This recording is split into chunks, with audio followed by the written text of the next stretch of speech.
Welcome back to Stubbs Aquatics. As you can see, I'm not Stubbs, I'm his wife Sandra. In this video, we're going to be talking about my husband's favorite tropical fish. Speaking of favorites, see if you can spot my favorite hobby. Don't forget to hit the like button and consider subscribing. It doesn't cost you anything.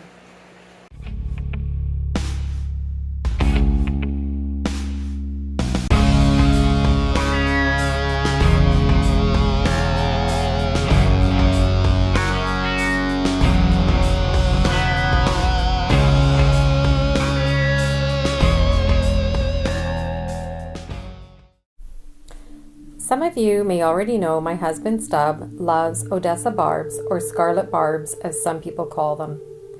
In this video, we will discuss everything you ever wanted to know about them. We are going to share our knowledge of these beautiful fish.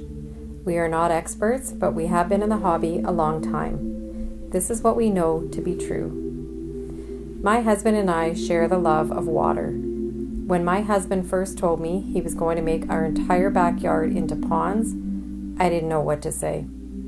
He did convince me though, and I'm glad that he did. And now we share this beautiful backyard together and all our beautiful fish tanks as well. Please feel free to check out our other videos on the koi ponds, shabumpkin ponds, bunkie, and fish rooms.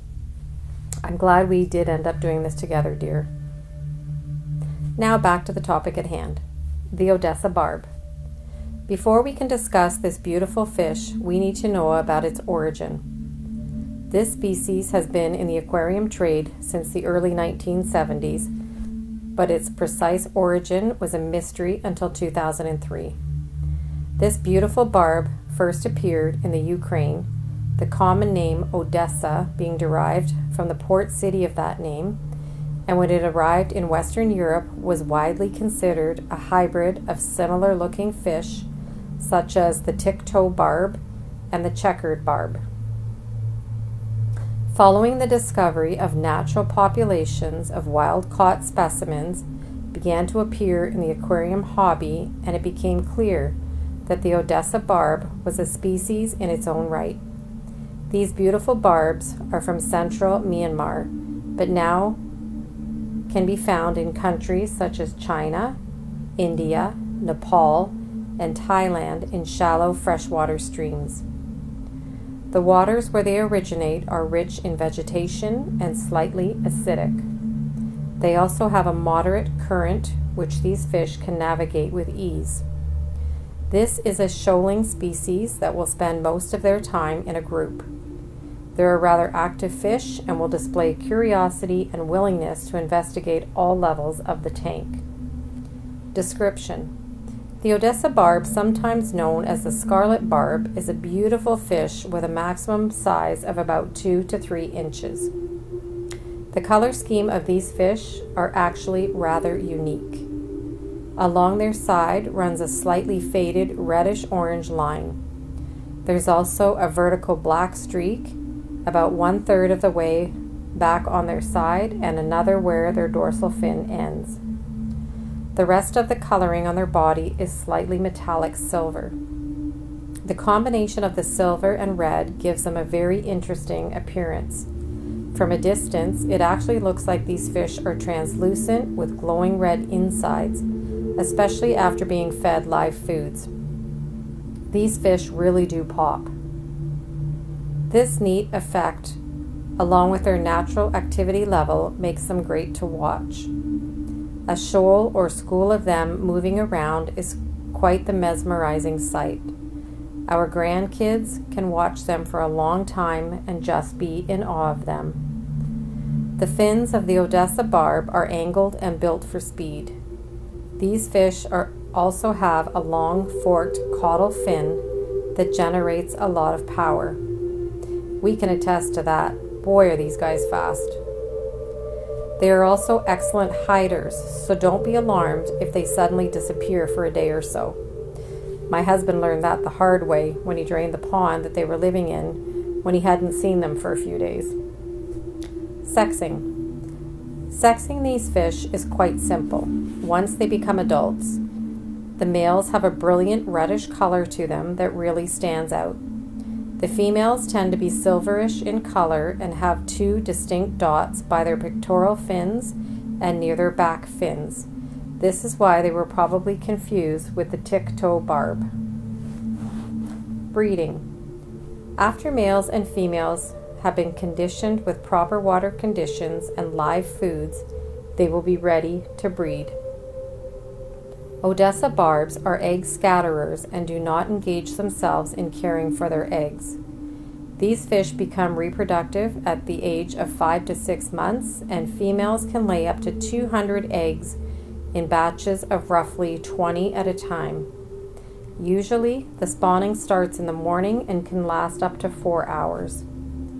We will be breeding ours outside this summer. We suggest having rounded small rocks or marbles for the eggs to fall down into and not get eaten by the parents. Mesh can also be used with plants to entice them to breed on.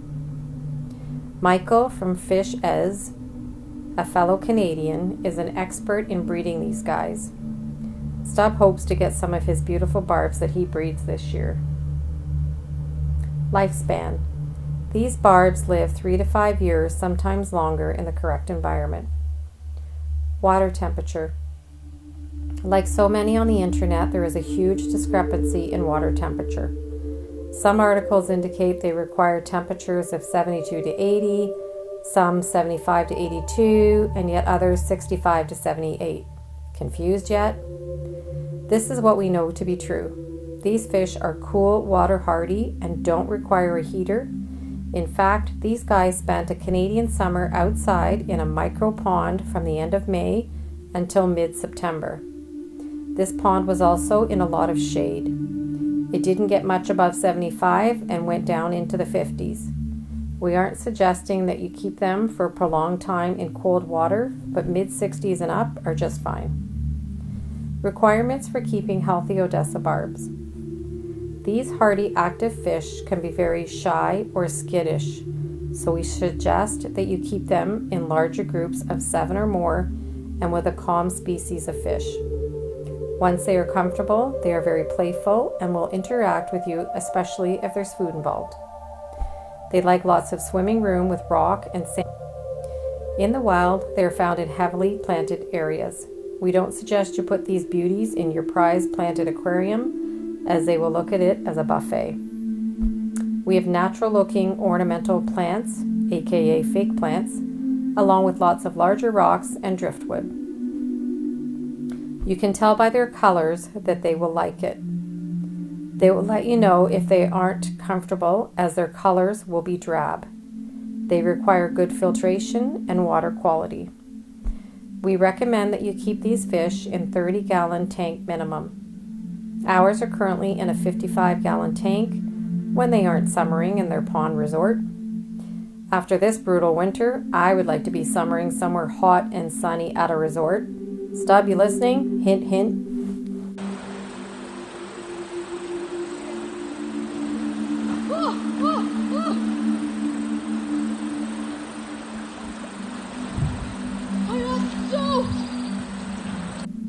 Food. These fish are omnivores, meaning they eat plants and animals. They require good flake food with occasional treats of brine shrimp daphnia or other live frozen or freeze-dried foods. They will also benefit from some cooked spinach or other green leafy vegetables. They are good eaters, but make sure you don't overfeed them. We feed ours once a day. Tank mates. These peaceful fish will get along with most other species. We suggest that these fish are in a tank with other barbs, Daniels or tetras that have the same temperature requirements. As we do not heat our tanks, the fish that we put in with them have to be cool water hardy, like the zebra Daniels that are currently in with our Odessa Barbs. Do not put them in with your freshwater shrimp. They will see them as food. Even though we have kept them with swords, we would not suggest you keep them with live bearers unless you want them to eat the fry. Why we recommend these hardy fish. They are stunning fish that will accept food from your hands. They are great schooling fish that will swim in all areas of your tank. They are not picky eaters, as seen in the series let the fish do all the talking. They are inexpensive, usually about $5.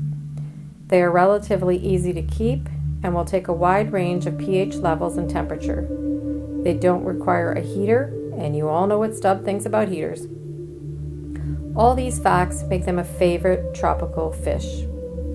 We hope you enjoyed this video as much as we did making it for you. Well, there you have it, guys. Everything you wanted to know about Odessa Barbs and more. Don't forget to hit that like button and subscribe if you liked our video. Thanks again for watching, and we'll see you on the next video.